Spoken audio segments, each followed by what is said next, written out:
সশস্ত্র জঙ্গি সংগঠন। আওয়ামী লীগ কিংবা ছাত্রলীগ এটি কোনো রাজনৈতিক সংগঠন নয়।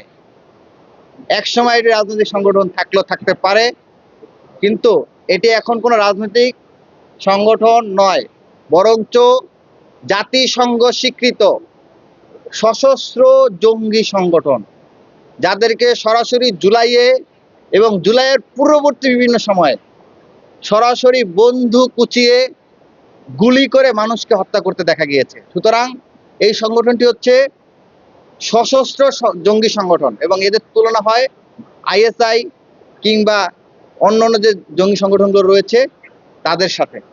তো সেই জায়গা থেকে বাংলাদেশ সরকার প্রজ্ঞাপন জারি করেছে যে আওয়ামী লীগ এবং ছাত্রলীগের রাজনৈতিক সকল কার্যক্রম নিষিদ্ধ। সুতরাং বাংলাদেশে তাদের কোনো ধরনের রাজনৈতিক রাইটস আইনত নিষিদ্ধ এবং দণ্ডনীয় অপরাধ।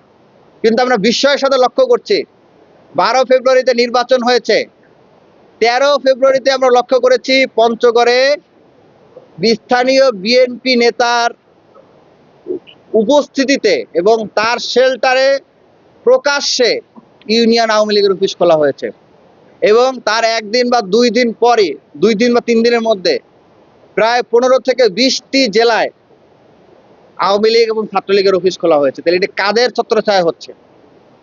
কারা তাদেরকে ছাড় দিচ্ছে? আজকে তারা তাদের সন্ত্রাসী কর্মকাণ্ড করতে করতে এমন পর্যায়ে পৌঁছে গিয়েছে যে আজকে তারা মহাখালীতে দেখেছেন আপনারা ককটেল বোমা তারা বিস্ফোরণ ঘটিয়েছে। এটি বাংলাদেশের নিরাপত্তার জন্য হুমকি। আমরা মনে করি তারেক রহমান সাহেব বাংলাদেশের বর্তমান প্রধানমন্ত্রী, তিনি যদি মনে করেন তিনি এই সশস্ত্র জঙ্গি সংগঠনগুলোকে স্পেস করে দিবেন, তাহলে আমরা বলতে চাইব তিনি আসলে ভুল পথে পদার্পণ করছেন। যেই ভুল 1981-তে মেজর জিয়াউর রহমান করেছিলেন।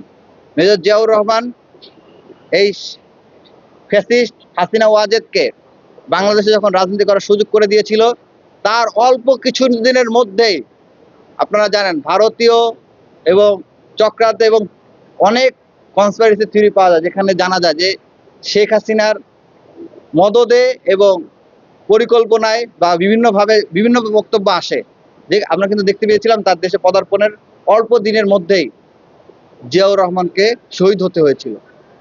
তো এই ধরনের এই ঘটনা থেকে আমি আশা রাখবো বিএনপি শিক্ষা গ্রহণ করবে এবং অন্ততপক্ষে যারা সরাসরি ফৌজদারি অপরাধের সাথে জড়িত, যারা জুলাইয়ে গুলি করেছে, জুলাইয়ের পূর্ববর্তী সময় মানুষের উপর নির্যাতন করেছে, তাদের প্রত্যেককে বিচারের মুখোমুখি করবে।